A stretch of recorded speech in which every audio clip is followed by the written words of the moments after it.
guys, it's Miss Reed. Today is Monday, June 15th, and today we're on lesson 12 of Treasure Island. Today, all you're going to be doing is drafting your story, writing the complete story out. So today, by the end of your work, you should basically have your whole story written out. So again, like I said, you're going to draft your adventure story by using descriptive details and clear event sequences. Remember, review. This is how a story structure usually typically goes. I can't talk, apparently. This is a helpful video if you haven't already watched it. We start with the exposition. You've already written that. That was when you wrote your introduction to your story.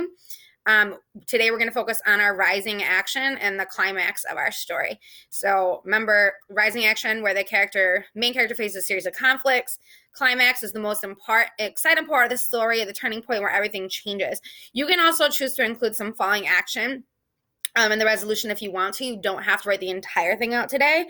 I'm going to give you another day to focus on that, but it's totally up to you. So remember, again, rising action begins with a problem or conflict and occurs as the story becomes more exciting or the problem worsens. Tends to take up most of the story. So think about this is literally the bulk of your story. That's why when you did your outline, I told you that this should be at least 4 or 5 sentences long, because this is where the story builds.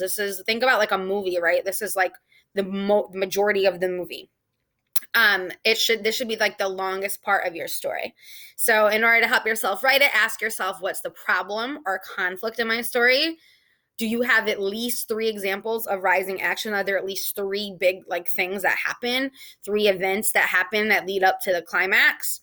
How can you create suspense in your story? So how do you keep your readers on their toes? How do you get them excited about what they're reading? And did you write your events in the order in which they happen? So make sure that they're the order that you're writing is exactly the order that you want events to happen in your story. All right, focus on climax/turning point. Remember, that's the most exciting part of the story. It's going to cause a major change for the main character. To help yourself write it, ask yourself, what's the most exciting part of my story? The point where it's where everything comes to a head. What's the point where everything changes for your character in your story? So as you write, you're going to use this rubric to help you think about how to make your story better and whatnot. Remember, I'm going to consider scoring you on exemplary, which is you want to shoot for exemplary or strong. If you're getting exemplary work, the story has a clear, interesting problem or conflict. The story includes at least 3 effective rising actions events. Now, notice it says at least 3, and up here it says a clear, interesting problem or conflict. The story proceeds in a suspenseful, logical sequence. That means that the story keeps you on the edge of your toes. This story has a clear, interesting climax or turning point. So notice that the difference between an exemplary story and a strong story is strong says the story has a clear problem or conflict. This one says a clear, interesting problem or conflict.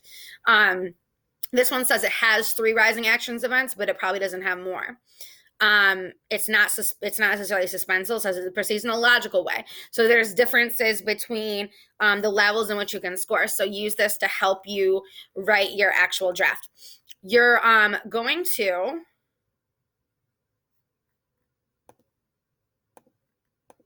tell me I haven't been recording this entire time.